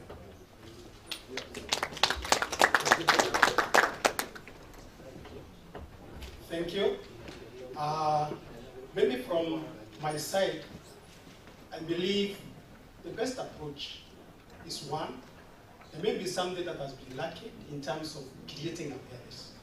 So we need to move out there as a team, a joint kind of arrangement, whereby we have the university represented, we have the Ministry of Agriculture represented, and also we have the private sector represented. And then we go out there as a team. Go talk to teachers and students in Form 4 who are candidates. Because you realize most of these students, they are going for software courses. Most of them will go for IT, courses around IT. Some of them that are blind will actually go for medicine and engineering. Those are the areas where we are getting a lot of students. So we need to think of forming a team that can go out there and sensitize, especially the school communities. And if need be, even at time, we can also talk to the parents where possible. Thank you. Thank you so much. We give him a round of applause. Now to the person and the man in the house who is our guest of honor, representing actually a cabinet, who is representing Mutawi Kalvi. Kindly, I've left you. Sorry. Allow me to first pass. What policy, what policy directions do you think we need to meet? What gaps do we have in policy that we need to address so that we can ensure that we can address this issue? Thank you very much for this opportunity. My question before I answer even why or where we are with this situation is, where are these young people coming from before they reach university? Then where have they been? Yeah, and this means we need to start early. We need to catch them young. We need to start when we have these minds able to be formed, and that's why we have the basic education and the space we have in primary schools and junior schools. With the introduction of the 4K clubs in schools, and I'm sure many of you are aware of this, and you have maybe members, this is the place where we need to begin. This is where we need to mentor these young ones so that they grow with that mind. We change that negative perception as at that moment. We wait them to come to university, it will be too late. Yeah? And this will plays a lot of issues, because when you look at where these learners are, we introduce very, very strong kind of concepts. When you talk of the STEM area, science, technology, engineering, and mathematics. I'm sure we had this question in mathematics. A pipe is filling a tank with water, and there is a tap drawing water from that tank. Calculate the time or what time it will take to fill the tank. You remember that question? Yes. And here you are talking to a learner where we have no such kind of infrastructure, no water, nothing. How will he or she understand that concept? Yeah. If we start that and set up these simple demonstrations within those schools, set up those kinds of technologies, by the time they get to this place, they will already have created that interest. What is it that stops us from getting those learners, and I'm talking to now the parents here also, to just get the learners visit the universities at that level? And for the universities, what stops us from setting aside some kind of portion where we have those learners come through the university and start interacting early, so that they can see a professor at that young age? For me, I saw a professor when I went to college. Yeah? And for those who won't get there, so what does this mean? My message is we need to start early, and we need to do what we need to do as parents, as mentors to these young ones. Growing up, giving my own example, I saw my parents do farming, and it's through farming that I went to school. With that, I've been able to learn what farming is all about, and I make money.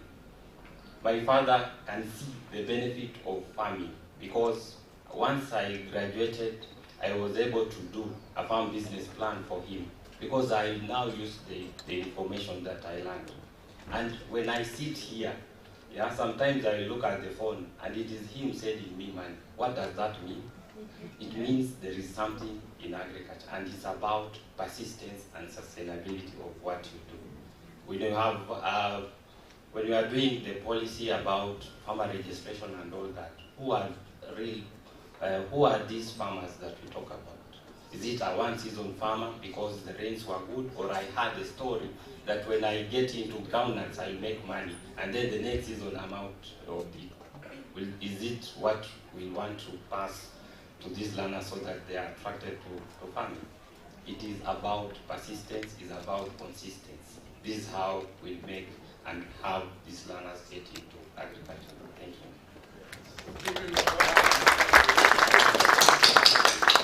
Yes, good points in there, and we hope we would have more interactions because we are here for the next 2 days. And now we would wish to get some nuggets of wisdom from government, from the cabinet, which is the seat of employment. What? Don't come before I invite you. It's already you have an answer to a question you have not been asked. But I want to ask you this question. Now that you told us to look at Mutai Kalbi, the Honorable Mutai Kalbi, what would government do differently about employment? Because one thing that some youths, although our Gen Z has not said, is that where am I going with this degree? And therefore, what hope do you want to provide our Gen Zs so that they can get into that space? Before he comes, he has to tell us in his own family, and all of us here, who has a child that has to replace you. Succession planning. Yes. Do you have an agriculture professor who said, Dean of Agriculture? Did you tell your children not to choose agriculture? Mutembei, the nearest I've gone, my daughter has chosen food science. Tell us. My class prefect is harassing me. And that's on the right road. Me, I want to start by asking a question. How many of us here are practicing agriculture in this room? What is the qualification of the person working for you? What is the qualification of the person working for you?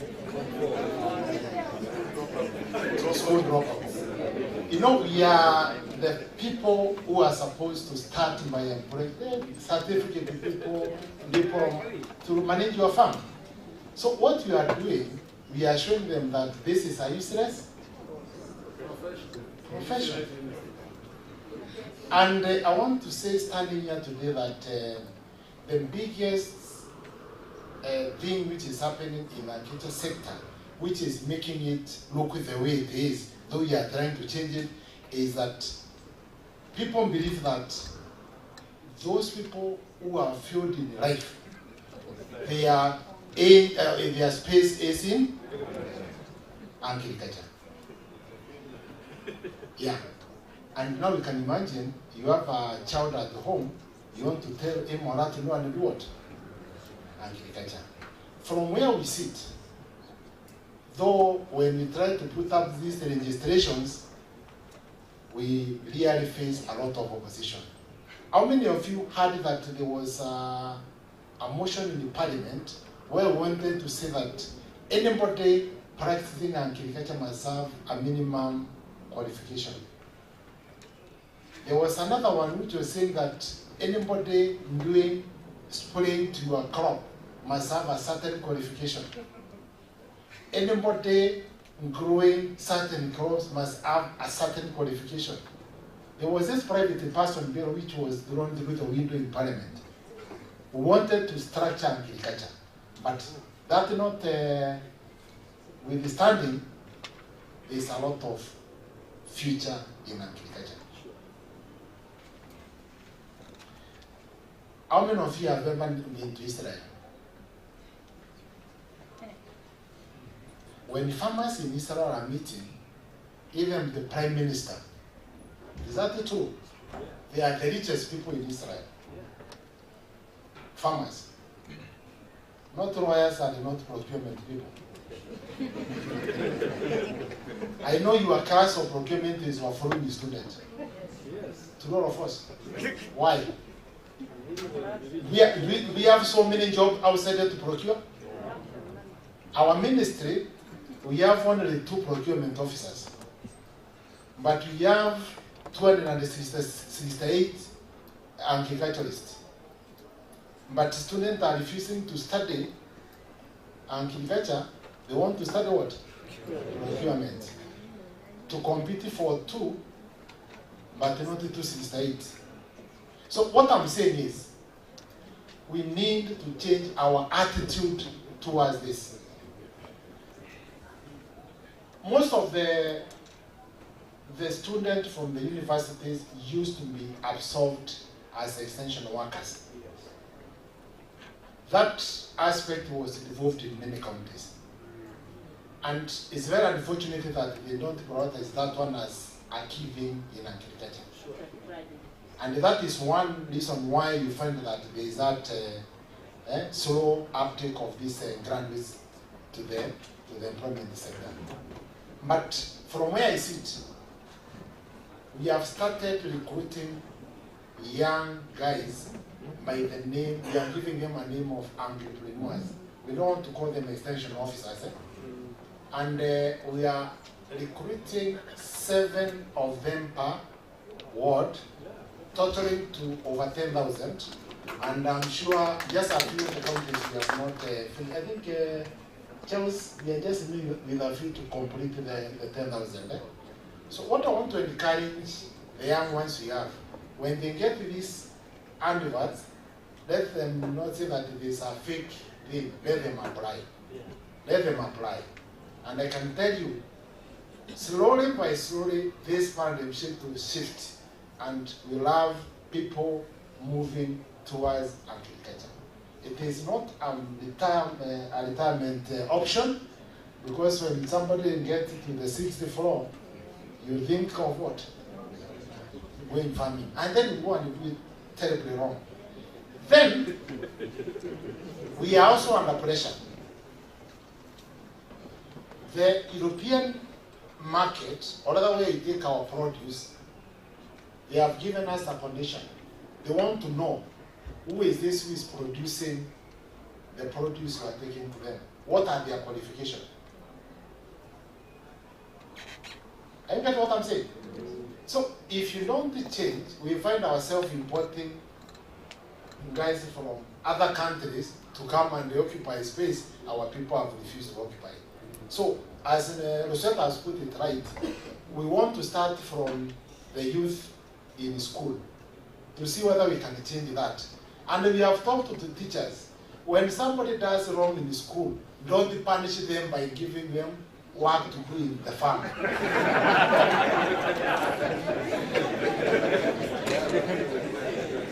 Hello? Don't you see now? If you imagine a student in secondary school, every time they do something wrong, the punishment is what? Get a jembe, go to them. And then you are telling the same student, when you get to Form 4, choose agriculture as a what? Does it make sense? So it needs to be, we need to look at it from collectively so that we can be able to solve that. And please, you are the biggest employer of these people. I have a farm, and at least I have tried. I have 3-4 guys who have done certificate in agriculture. At least I have tried. Okay? Can you don't look for dropout to come and manage your house. Please get somebody who has it, so that we can create what? Employment. So I think together we can be able to change this thing, but it will take us to change the attitude of the people we are having and even our what? Our local professionals in agriculture, so that agriculture can be marketable. God bless you. Another crowd. Wow. We are being told why we are where we are. And we are also getting suggestions on where we need to be. And we are also getting proposals on what to do to get where we should get. I don't know whether there is somebody with a burning question because of time. We are very constrained and we want to catch up with time. If there are 2 burning questions, I can see, yes. All right. Maybe what they do, they all ask the questions. Yes. Then if someone has something to say, to manage it. Because who has the mic? We have the sessions for the Okay. Yeah. We'll have the DVC here. We'll have Professor Nkari. We have, yes. Prof. One way of asking, don't ask question and answer it. It has to be seconds. Who answer, ask, and then they will pick whoever they have the question. Straight to the point. All right, Professor. And then you do like this, you stop. I will stop. Okay. All right. Have you raised there? Yeah. Yeah. Okay, thank you, DVC. My question is very simple. Agricultural inputs are very expensive. When you talk of a cow, a machine, plow land, all that is a very expensive input. My question is, where does the ministry, because we have the ministry here, place the young people to encourage them to do agriculture because they don't have the money? Thank you. Can you give to, to give to Professor Kari? Kari? Straight to the point. Yes. My question is simple. Most of the times, farmers are frustrated because they have the product but they have nowhere to take it. The market issue. The cartels in the market area. How you explain What do you do with the cartels? Okay, good. Can you give to Jacinta? Tina will come to you. With agriculture being your docket, we have to honor you. Okay. So thank you for the answers that have been provided so far. Straight to my question. There was a show called Shark Tank. I think it still exists, an American TV series. Youth and entrepreneurs would be invited, they come pitch an idea, and then you find investors ready to invest in that idea. Yes. What's the opportunity that we see in line with the theme of this conference, because that then increases uptake by the youth, and I think that will help us to increase participation of the youth and the young people in agriculture. Secondly, there were just two. Ask the question without explaining. regarding succession planning and the future of agriculture, kudos to the government on the agricultural model. What's the plan for the succession planning in a case where currently as it is and based on the question on the issue at hand? What is the issue? Yes. So what's the plan in a case where an entrepreneur gets greener pastures currently and reducing our numbers from the 10,000 that we are trying to achieve? What's the plan for succession planning? Kindly go to one question so that others can have an opportunity. Okay, thank you. I'll ask one, which will answer the rest of my worries. Is it okay for a country that relies on agriculture, 70%, to hold the slogan that there is no employment in agriculture? Don't only see the professor, there are students there. I want to stop from here now that I've given them this docket. Mine is to the ministry. How possible is you that you can be able to bring the stakeholders in the private sector who are involved in agriculture, and so that they can adopt, every institution can adopt a student who is pursuing agriculture, so that they can move with that student and also maybe probably over employment. Number two, the second question, how can we enlighten our farmers to take agriculture as a business? Although we are saying that the farmers are really doing something. Yeah. This is agribusiness also. Yes, what are the tax incentives on farming equipment that can help us to prevent agriculture from becoming laborious, because that is discouraging the people. Good. Oh, yeah, you are saying. All right? Yeah. Thank you very much. Mine is a simple question. How do you then encourage young people to engage in agriculture when importing things like eggs from our neighboring countries is cheaper to sell? Thank you. Thank you again. Mine is with the ministry. How do you protect agriculture as a business when the farmer has no control of the cost of inputs and also has no control on how much they sell their product? Yeah, thank you. My name is Professor Christopher Kiboro. I'm a sociologist. I'm not asking a question, but I want to share my thoughts, because there are so many questions, but we need solutions. Now, I've listened to the presentation and all that. Yes, no, I'm commenting. Oh, it's a comment. Yeah, I think you have asked why is it that there's low enrollment of students in agriculture courses. My suggestion is this.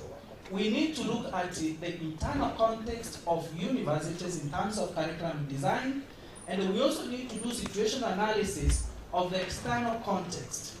For example, when pastors are preaching, they talk about going to heaven and they say that there will be a lot of singing and all that. Can we make agriculture, can we make the curriculum to sound like not going to heaven to sing, but you find a Lamborghini, fast internet, things that the youth love. Secondly, if we do not have light and processing industries, especially at the county level, we will be producing graduates whom we shall have no place to go. Thirdly, as you can see, and I'm from humanities and social sciences, look at the panel. There is no one there from, economics, maybe sociology, history, all right? Can we have also multidisciplinary approach so that we can understand these things? We are talking about negative attitude. Who will be able to help you to understand negative attitude and change that mindset if it's not people from humanities and social sciences? Prof, I think you can give mic to the next person. Thank you. Because the question, just ask the questions, and I suggest we have a whole session in agriculture. Some of those questions can be answered there, but we are going to ask those who will not be here. AS will not be here throughout, but all these officers are here the entire period. We'll have just the sticky answer. The others, we all write the questions, we file together, then we put in that session. Is that okay, Prof? That session, and before he goes, when he takes his tea, he'll answer those questions by writing, and then they will be conveyed that time. Otherwise, if we don't control this, we are likely to have a problem of the day today. Or you want to extend until midnight? Please. But the questions can be asked very sharply without asking. Even 2 students, there is no problem if we agree those can be answered that way. Mine is from a career counseling perspective. The entry behavior for agriculture is not practical in our situation. Please consider it, because they have said students don't like agriculture, but when they come and you are choosing for them courses, the requirement of chemistry, physics, and mathematics is a limitation. Please consider that. We have a student here.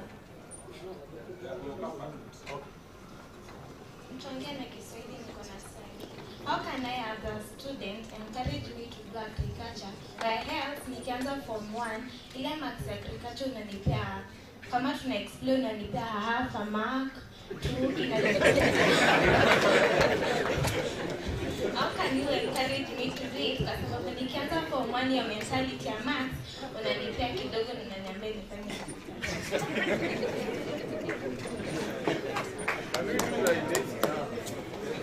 Colleagues, I want to propose that maybe if we could get a paper, and all of us, those that have not been asked now, you.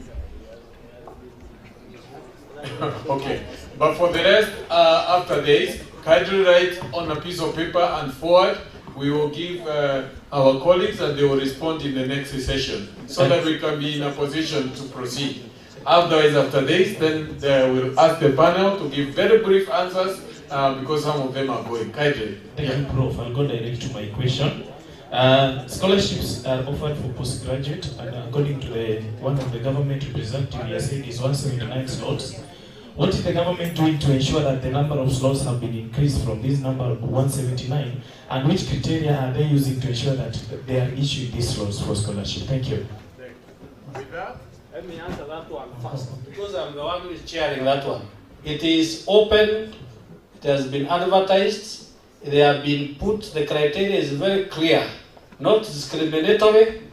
Anybody in Kenya, from Mombasa, Lake Victoria to Turkana to everybody can apply. But if you don't apply, you will not qualify. Yeah, kindly let us get very brief answers, and the rest we can compile, and then we can have the answer. No, I think I want to answer one about inputs. And I want to start by asking a question. How much is a tractor tax, the tax of bring a tractor to Kenya? What is the tax regime of that tractor? Zero. It's zero rated. And the ones which have tax like the fertilizer and everything, in fact, like today, the seed companies, the government is giving a subsidy to ensure that the farmers are buying seed at the price they bought last year. That's an incentive. And the fertilizer are priced. That is one. The other one I want to say is that about the cartels, the market cartels. I think if you start dealing with the farmers, you can easily get frustrated. If you don't have God's grace. I've been involved in negotiation about macadamia prices and wheat prices. And you find a situation you cannot even believe. You tell farmers, get your 90 kg bag of wheat, take it to NSVB, I'll buy for you at 5,300. But instead of taking it there, they take it to a broker who is giving them that 900. No trust. Is it logical? Trust. Is it logical? Trust issue. Transport. Which transport was being provided? I think what I want to say that as we look at the government is not doing this, we need something else. The people who are communal, they are not aware. They are putting it in a store across the road where they are being told to take is the other side of the road. Is that awareness? Anyway, we'll look at that as we engage further. Then there's this, the finances about youth. We have a program where you are incubating the youth. It was also in the papers, and that is why I said, me, I don't know what is wrong with us. We make an advert in the papers. You are told if you want to do this and business things, apply. You are taken for a course for 1 week, 1 month. Then money is put at AFC for you to go and get without any interest. It's a grant. You only need to do a few things to get it. Because we have discovered the youth did not have titles, they don't have collaterals. As I stand here today, we have 2.5 billion at AFC. Now people are not taking it. ADB, who gave us that money, they might take it by May of next year. Can we give it to the women? If the youth have refused to take? Anyway, that is it. What I'm saying is that there are so many initiatives, but the only problem is that the people who are not taking agriculture, they are also not imagining that they can do most other things. Then finally, when we talk of employment in agriculture, where is the employment?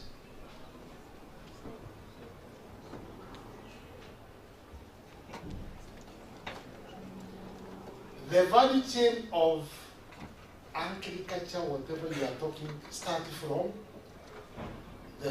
the seed all the way to them.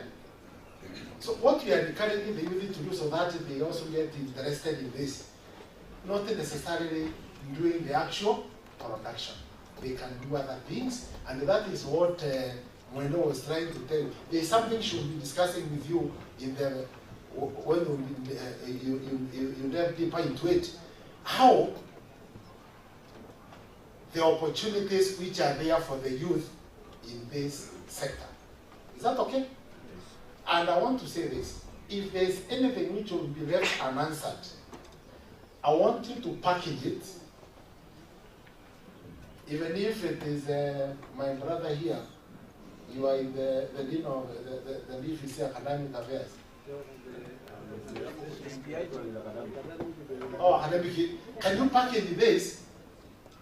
I would be very much willing to have all those unanswered questions and answer them and return them to you. Yes, my email, so that we sort this once and for all. And I want to encourage all of us. If we don't fix the sector, it is us to pay for that problem. Because when food is gotten elsewhere, it becomes more hostile. Thanks so much. Can we clap for him? This has been a very demanding session. And the one who asked about half a mark. We did agriculture with him in the same class. We also being given those half a marks, many of them, because there are so many things to mark in agriculture. That is why I would like to ask all the people who are involved in the planning of this workshop to stand up so that we can recognize you, the planning committee, led by the DVC. All of you. I saw you yesterday. You are doing tasks very, very, and your deans. The deans were there also, yeah? Can we clap for them? Take you have a seat.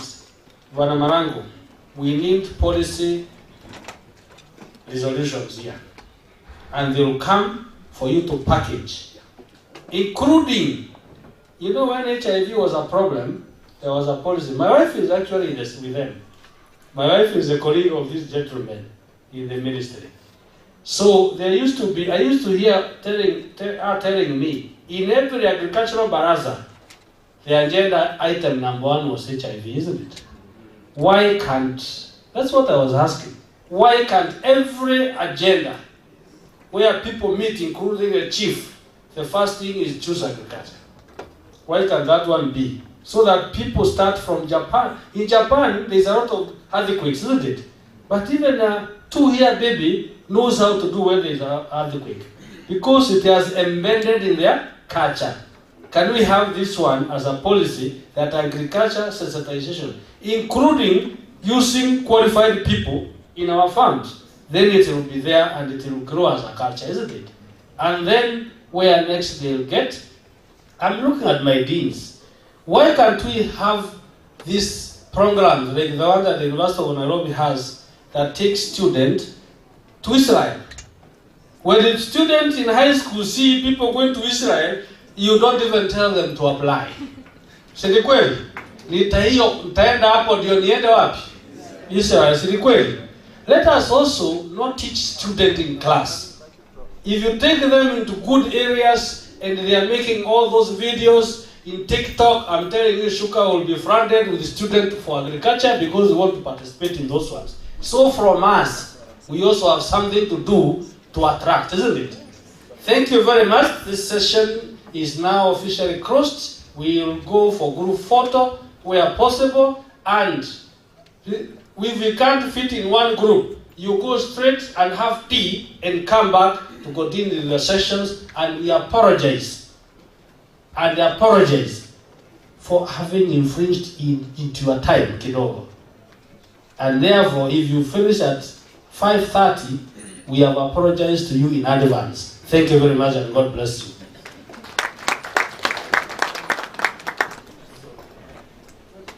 Yeah, so we go for the group photo right away, and then after that, we go for tea. We will shorten the tea taking, uchukue haraka alafu turudi hapa.